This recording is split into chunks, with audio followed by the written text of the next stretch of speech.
طول عمرنا بنسمع عن شوربة الضفادع، بس عمرنا ما شفناها بتتعمل ازاي.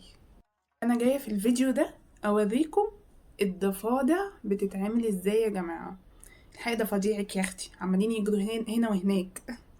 الحقيقة يا لهوي، يا لهوي، انتي هتعملي ايه بيها؟ انتي بتعملي ايه؟ ده مفيش ضفدعة بقيت. الحقيهم.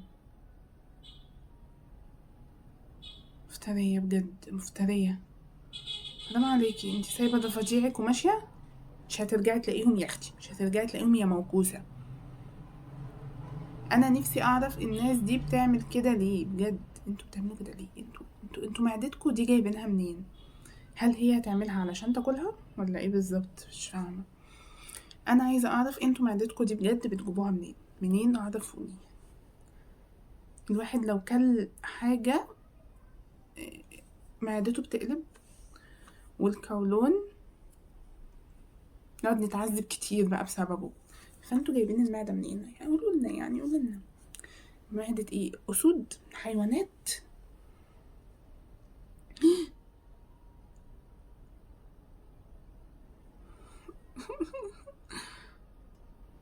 جبت لكم وجبة الضفادع اللي كلها بروتين وغذاء. ايوه يا جماعة، الناس دي اقوياء بسبب الاكل اللي بياكلوه غريب ده.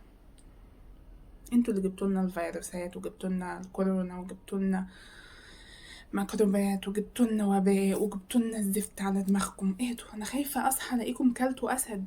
ليه يا جماعة؟ مش كده خالص بجد. انتوا ليه كده؟ ليه؟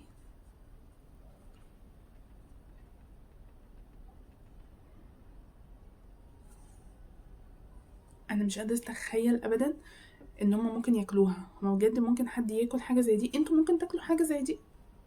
قولولي يعني، عرفوني يعني.